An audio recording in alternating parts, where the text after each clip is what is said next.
হাজার ব্যথা বেদনার পরে ফিরে আসনি তুমি আপন ঘরে।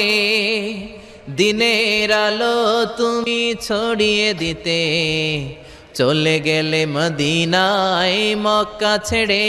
হে রাসূল তোমাকে ভুলি আমি কেমন করে, হে রাসূল তোমাকে ভুলি আমি কেমন করে, হে রাসূল তোমাকে ভুলি আমি কেমন করে। আমাদের প্রভু এক নবীর উম্মত, জীবন বিধানে ওই শিবানী কোরআন। আমাদের প্রভু এক নবী